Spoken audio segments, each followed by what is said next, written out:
My name is Rocky Balboa.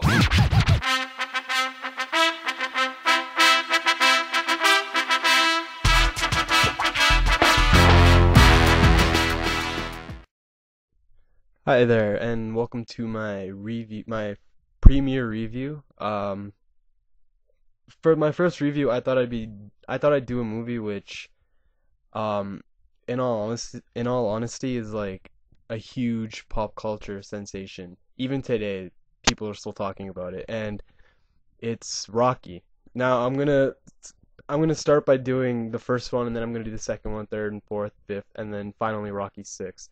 So yeah, just check them out. So yeah, Rocky is possibly one of the greatest movies ever made, and it has left a huge mark in the filmmaking industry. Its story is written by Sylvester Stallone, who also happens to play the part of Rocky. I feel that's one of the reasons the film did so well, is because the person playing the part of the main character was also the one to create it. The role of Rocky Balboa can and only be portrayed by Sylvester Stallone. Sylvester himself says he misses playing the role so much sometimes that he could cry. Now that's what I call dedication. Anyway, onto the story. Pretty much, it's about a small-time boxer who fights in local clubs for little or no pay, and as well works for a loan shark named Gazzo collecting debts. Rocky's told to break his man's thumb if he doesn't pay back the money. But it's when Rocky lets him off the hook we get to see his sympathetic nature come through, despite, his rough exterior. Eventually, Rocky falls in love with a pet store clerk named Adrian, played by Talia Shire, who does an amazing job. Now, one thing I notice about her character, though, is that she doesn't say much at all, and it's not until Rocky 3 we actually hear a passionate monologue from her. But I'll get to that in my review of Rocky 3. But anyways, like I said, Adrian's very quiet and shy, and to the rest of society, she's practically invisible. Yet only Rocky can see her true beauty. Adrian's misunderstood brother Paulie, played by Burt Young, another amazing actor, is a close friend of Rocky. Paulie is an interesting character, and quite honestly, the first time seeing the movie, I thought he was some sort of antagonist because he's abusive to Adrian and he's always mad about something. But it's later we come to find that Rocky and Adrian have both adapted towards Paulie's rude and ruthless behavior because he's just misunderstood, I guess. And honestly, he is one of the most lovable characters in Rocky. Why? I don't know. It's just something you have to watch for yourself to understand.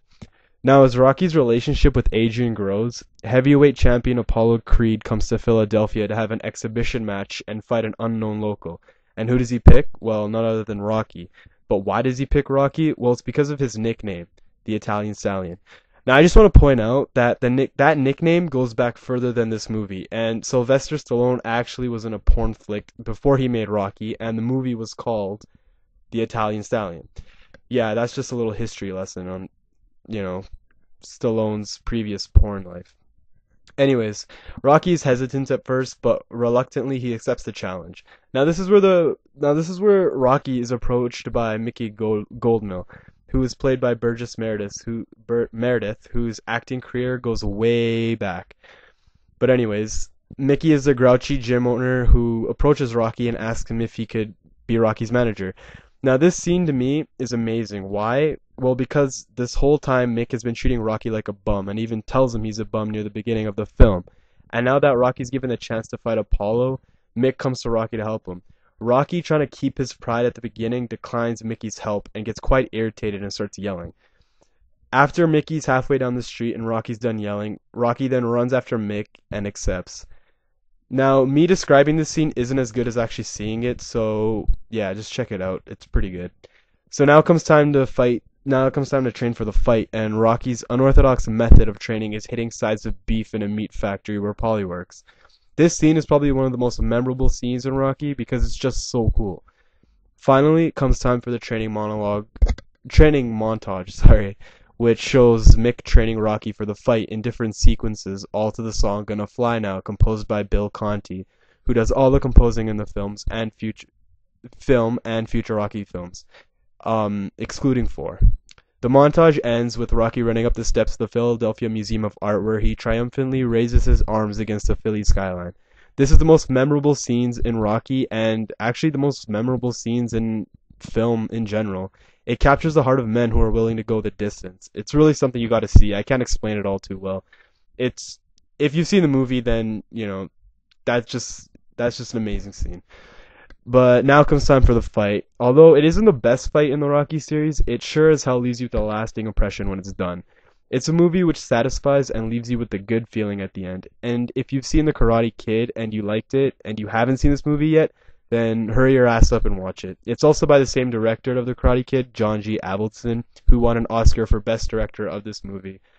So if you haven't seen it yet, you should definitely check it out. It's a classic, and you'll understand why it's a classic when you see it. So yeah, that's my Rocky review. Be sure to look out for my review of Rocky 2, and thanks for watching.